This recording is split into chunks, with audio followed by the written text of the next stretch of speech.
Assalamualaikum warahmatullahi wabarakatuh. Sebelumnya, perkenalkan nama saya Munfaridatul Mufidah dari kelas Ekonomi Syariah C semester 1. Di sini saya akan memenuhi tugas UTS dari mata kuliah Fikih Ibadah yang sudah disampaikan di dalam kelas, dan di sini saya akan mengulas kembali materi-materi tersebut. Baik, di sini saya akan menyampaikan materi yang pertama, yaitu materi najasah.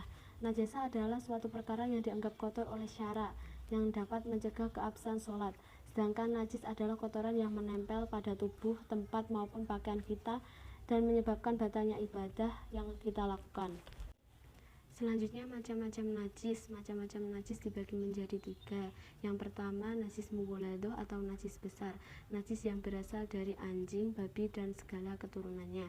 Seluruh bagian tubuh hewan tersebut najis hukumnya. Oleh karena itu, jika hewan tersebut bersentuhan dengan suatu benda, maka bagian tersentuh menjadi najis apabila kedua bagian tersebut basah salah satu atau keduanya. Yang kedua yaitu najis mukhafafah atau najis ringan, najis yang berupa air seninya anak laki-laki yang belum genap 2 tahun dan belum pernah mengonsumsi selain ASI sebagai makanan pokok. Namun apabila bayi laki-laki yang makan pokoknya susu bubuk atau susu kaleng, maka hukumnya najis mutawasitoh. Yang ketiga yaitu najis mutawasitoh atau najis sedang. Semua najis yang tidak termasuk dalam najis mukhafafah maupun mughaladah.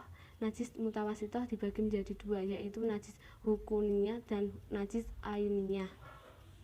Selanjutnya yaitu tata cara mensucikan najasah. Yang pertama, najis mughaladah.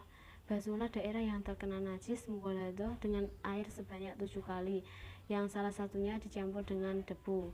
Sebelum dibasuh, zat tersebut harus dihilangkan terlebih dahulu, seperti kotoran anjing yang mengenai lantai harus dihilangkan terlebih dahulu, baru setelah itu dibasuh.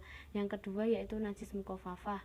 Hilangkan terlebih dahulu zat dan sifat air seni tersebut dengan cara dilap semisal dengan kain. Selanjutnya, percikan air ke seluruh tempat yang terkena najis hingga benar-benar merata walau tidak mengalir. Yang ketiga yaitu najis mutawasitoh, najis hukuniyah. Cara mensucikannya cukup dengan menyiram air pada tempat yang terkena najis. Yang kedua najis ainiyah. Cara mensucikannya adalah dengan menghilangkan zat, bau, warna, dan rasanya. Selanjutnya materi yang kedua yaitu wudhu dan tayamum. Wudhu secara bahasa bersih dan indah, sedangkan secara istilah menggunakan air pada anggota badan tertentu yang diawali dengan niat. Syarat wajib wudhu: yang pertama Islam, kedua balik, ketiga berakal. Sedangkan syarat syah wudhu: yang pertama menggunakan air suci dan mensucikan, kedua mengalirnya pada anggota wudhu yang harus dibasuh, yang ketiga tidak terdapat sesuatu yang bisa merubah sifat air dengan kuat, yang keempat tidak terdapat sesuatu yang menghalangi sampainya air ke anggota wudhu, yang kelima masuknya waktu sholat bagi orang yang mengalami istihadah dan besar. Selanjutnya yaitu rukun-rukun wudhu. Yang pertama niat, kedua membasuh wajah, ketiga membasuh kedua tangan sampai siku-siku, keempat mengusap sebagian kepala, dan kelima membasuh kedua kaki beserta kedua mata kaki, keenam tertib. Perkara yang dapat membatalkan wudhu: yang pertama keluarnya sesuatu dari hubul dan dubur, yang kedua hilangnya akal, yang ketiga menyentuh farji dengan telapak tangan bagian dalam, yang keempat bersentuhnya kulit antara selahin mahram. Sunah-sunah wudhu: membasahi celah-celah jari, mendahulukan anggota kanan, membasuh tiap anggota 3 kali berturut-turut antar anggota, menghadap kiblat, tidak berbicara, berdoa setelah wudhu, membaca basmalah, membasuh telapak tangan, berkumur, istinsak, mengusap seluruh kepala, mengusap kedua telinga, menyela-nyela jenggot. Keutamaan berwudhu: yang pertama menghapus kejelekan, yang kedua meneladani sunnah Rasul, yang ketiga mengangkat derajat, yang keempat didoakan malaikat, yang kelima dicintai oleh Allah, yang keenam menghapus dosa, yang ketujuh mendapat kebaikan dunia akhirat, yang kedelapan bercahaya saat hari kiamat. Selanjutnya yaitu tayamum. Tayamum menurut bahasa menyengaja, dan sedangkan menurut istilah mendatangkan debu yang suci mensucikan pada wajah dan kedua tangan sebagai pengganti wudhu, mandi atau membasuh anggota dengan syarat-syarat tertentu. Selanjutnya yaitu syarat-syarat tayamum. Yang pertama adanya uzur sebab berpergian atau sakit. Yang kedua masuk waktu sholat. Yang ketiga mencari air setelah masuknya waktu sholat. Yang keempat sulit menggunakan air. Yang kelima menggunakan debu suci mensucikan. Rukun-rukun tayamum: niat, mengusap wajah, mengusap kedua tangan beserta siku, tertib. Sunah-sunah tayamum: membaca basmalah, mendahulukan tangan sebelah kanan dan bagian pula wajah bagian atas, menipiskan debu, mulai susul menyusul dengan segera. Perkara yang dapat membatalkan tayamum: yang pertama setiap perkara yang membatalkan wudhu, kedua berhadas besar, ketiga terdapat air sebelum wudhu hendak melakukan sholat, yang keempat mampu menggunakan air, yang kelima murtad. Selanjutnya yaitu materi yang ketiga, mandi wajib. Dalam bahasa Arab, mandi berasal dari kata al-ghuslu yang artinya mengalirkan air pada sesuatu. Sedangkan menurut istilah al-ghuslu adalah menuangkan air ke seluruh badan dengan tata cara yang khusus bertujuan untuk menghilangkan hadas besar. Sebab-sebab mandi wajib ada 6. Yang pertama keluar mani, yang kedua bersetubuh atau melakukan hubungan badan, yang ketiga keluarnya darah haid, yang keempat keluarnya nifas, yang kelima melahirkan atau wiladah, yang keenam meninggal dunia. Adapun juga syarat dan rukun mandi wajib. Yang pertama syarat mandi wajib Islam, tamyiz dengan menggunakan air yang mutlak atau air yang suci dan mensucikan. Tidak ada yang menghalangi sampainya air pada anggota badan seperti cat, getah, dan lain-lain. Tidak dalam keadaan haid atau nifas. Adapun juga rukun mandi wajib. Yang pertama niat mandi wajib, yang kedua membasuh seluruh anggota badan yang zahir, yang ketiga rambut dan dalam kondisi terurai atau tidak terikat. Adapun juga tata cara mandi wajib. Yang pertama terlebih dahulu mencuci tangan sebanyak 3 kali. Yang kedua menggunakan tangan kiri untuk membersihkan kemaluan dan kotoran. Yang ketiga cucilah tangan dengan menggosokkannya pada tanah, bisa juga dengan sabun agar hilang kotoran tersebut dari tangan. Yang keempat berwudu sesuai aturan. Yang kelima mengguyur air pada kepala sebanyak 3 kali. Yang keenam mencuci kepala atau keramas dari kiri ke kanan. Yang ketujuh mengguyur air mulai dari sisi badan sebelah kanan lalu pada sisi badan sebelah kiri. Sunah mandi wajib. Yang pertama membaca basmalah, kedua berkumur dan menghirup air dalam hidung, ketiga menghilangkan kotoran, keempat berwudu dengan sempurna sebelum mandi dengan niat melakukan kesunahan mandi, kelima meneliti daerah-daerah yang sulit terjangkau air, keenam menggosok-gosok badan, ketujuh muawalah atau menyegerakan basuhan, kedelapan mendahulukan anggota tubuh sebelah kanan dan mengakhirkan yang kiri, ke-9 mendahulukan anggota tubuh bagian atas, ke-10 tidak meminta bantuan orang lain kecuali uzur, ke-11 meletakkan tempat air yang besar di sebelah kanan dan yang kecil di sebelah kiri, 12 tatslis, 13 menghadap kiblat, 14 berada di tempat yang aman dari percikan air, ke-15 nyelani rambut sebelum membasuhnya, ke-16 membaca syahadat di akhir mandi. Selanjutnya macam-macam mandi sunnah. Mandi sunnah adalah mensucikan seluruh tubuh yang tidak bersifat wajib. Adapun macam-macamnya sebagai berikut. Yang pertama mandi di hari Jumat khusus untuk orang yang hendak sholat Jumat. Yang kedua mandi hari raya Idul Fitri atau Idul Adha. Yang ketiga mandi atau sholat istisqa memohon hujan. Yang keempat mandi orang gila yang sudah sembuh. Yang kelima mandi saat gerhana bulan dan matahari. Dan yang keenam mandi orang kafir yang masuk Islam mu'alaf. Ketujuh mandi setelah memandikan mayat.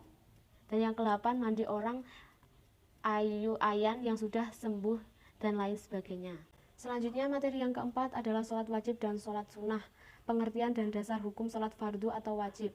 Salat menurut pengertian istilah ialah suatu ibadah yang mengandung perkataan dan perbuatan tertentu yang dimulai dengan takbir dan disudahi dengan salam. Sholat diperintahkan untuk mendirikan 5 kali sehari semalam, yaitu subuh, zuhur, asar, maghrib, dan isya. Hukumnya fardu ain bagi setiap muslim, artinya sholat wajib dilaksanakan oleh setiap pribadi muslim yang telah mukalaf. Macam-macam sholat wajib atau fardu. Yang pertama, sholat subuh. Awal waktu sholat fajar subuh adalah mulai dari terbit fajar. Yang kedua, sholat duhur. Awal waktunya setelah matahari tergelincir dari pertengahan langit atau condong, dan akhir waktunya sampai dengan bayangan sesuatu di bawah matahari sangat panjang dengan sesuatu tersebut.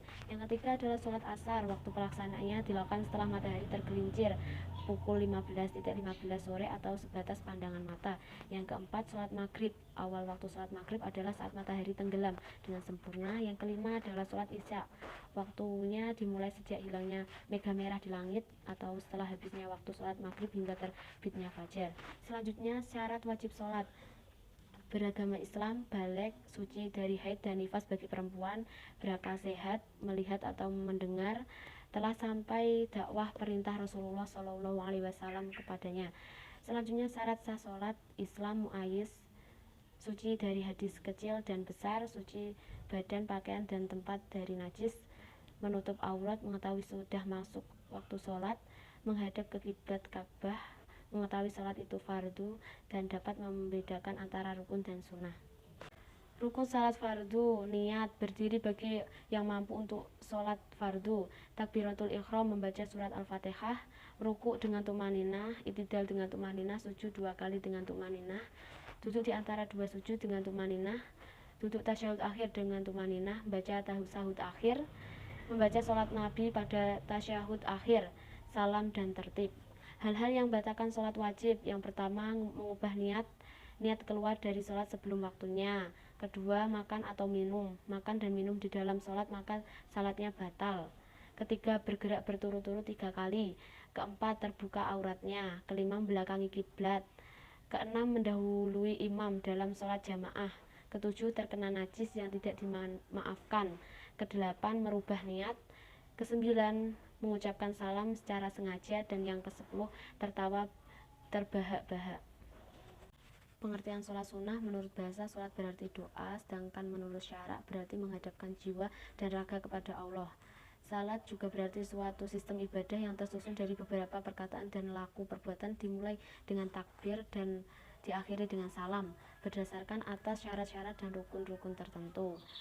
Sholat sunnah yang dikerjakan secara munfarid yaitu sholat rawatib, sholat tahajud, sholat istikharah, sholat taubat, sholat hajat, sholat tasbih, sholat tahiyatul masjid, sholat duha, dan sholat witir. Macam-macam sholat sunnah. Sholat sunnah mu'akkad adalah sholat sunnah yang dikuatkan atau sholat sunnah yang selalu dikerjakan Rasulullah dan jarang ditinggalkan. Sholat sunnah rawatib dan sholat sunnah idain. Salat sunnah yang dilaksanakan secara berjamaah. Salat sunnah jenis ini status hukumnya adalah mu'akkad. Contohnya, yang pertama sholat idul fitri, kedua sholat idul adha, ketiga sholat taraweh, dan keempat sholat istisqa, dan juga kelima sholat kusuf dan khusuf. Selanjutnya, materi yang kelima, sholat jamak dan sholat qashar. Pengertian sholat qashar. Qashar adalah meringkas atau memperpendek sholat 4 rakaat menjadi 2 rakaat dengan syarat tertentu. Oleh karena itu, qashar hanya tertentu pada sholat zuhur, asar, dan isya. Sebab diperbolehkan qashar. Safarul qashar, melakukan berpergian dan perjalanan jauh.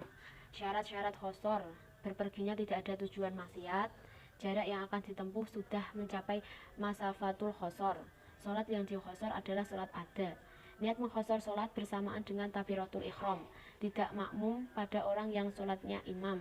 Mengetahui tentang diperbolehkannya mengqashar sholat. Masih berstatus musafir ketika sholat. Berpergiannya dengan tujuan yang jelas. Teknik dan tata cara sholat qashar. Tata cara sholatnya sama dengan sholat-sholat yang lain. Yang membedakan hanyalah niatnya.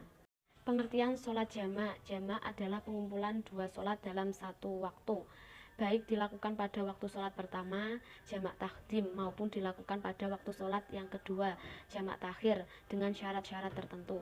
Sebab diperbolehkan jamak. Yang pertama, syafar, perjalanan, dilaksanakan jamak takdim dan takhir. Dan kedua, hujan, dilakukan jamak takdim. Dan ketiga, sakit, dilakukan jamak takdim dan takhir. Syarat-syarat jamak. Yang pertama, niat jamak takdim ketika melakukan sholat yang pertama. Kedua, mulai dengan sholat yang ada di waktu pertama. Ketiga, masih berstatus musafir ketika melakukan sholat pertama sampai masuk sholat kedua. Keempat, kedua sholat harus dilakukan pada waktunya salat pertama. Selanjutnya yaitu materi yang keenam, sholat bagi orang sakit. Orang sakit tetap wajib sholat di waktunya yang melaksanakannya menurut kemampuannya. Apabila melakukan sholat pada waktunya terasa berat baginya, maka diperbolehkan menjamak atau menggabung sholat. Sholat duhur dan asar, maghrib dan isya baik dengan jamak tahdim atau takhir dengan cara memilih yang mudah baginya. Sedangkan sholat subuh maka tidak boleh dijamak karena waktunya terpisah dari sholat sebelum dan sesudahnya. Macam-macam sholat dalam keadaan sakit. Yang pertama, sholat dengan keadaan duduk. Yang kedua, sholat dengan keadaan berbaring. Dan yang ketiga, sholat dengan keadaan terlentang. Keringanan bagi orang sakit. Yang pertama, kemudahan dalam beban menjaga kesucian. Kedua, mengusap perban. Ketiga, tidak wajib ikut sholat Jumat. Keempat, kebolehan menjamak sholat. Kelima, dibolehkan sholat semampunya jika kemampuan terbatas. Dan yang keenam, dibolehkan tidak menghadap kiblat jika tidak mampu dan tidak ada yang membantu. Selanjutnya, tata cara sholat orang sakit. Yang pertama, orang sakit yang tidak ada kekhawatiran sakitnya bertambah parah wajib sholat fardu dengan posisi berdiri. Kedua, jika orang sakit mampu berdiri dengan bantuan tongkat, bersandar ke dinding atau bertumpu pada salah seorang di sampingnya, ia wajib fardu dengan berdiri. Ketiga, bila orang sakit mampu berdiri hanya saja posisinya tidak tegak namun mampu berdiri, mana ia diwajibkan berdiri. Keempat, orang sakit yang mampu berdiri tanpa tidak mampu rukuk dan sujud, maka rukuk dan sujudnya menggunakan isyarat. Kelima, orang yang sakit bila kesusahan untuk berdiri, maka menunaikan sholat dengan keadaan duduk. Keenam, hal utama bagi orang sakit bila sholat dengan duduk, hendaknya ia meluruskan kakinya ke depan atau tasyahud awal di tempat tersebut. Sekian dari saya, apabila ada salah kata mohon dimaafkan dan terima kasih. Wassalamualaikum warahmatullahi wabarakatuh.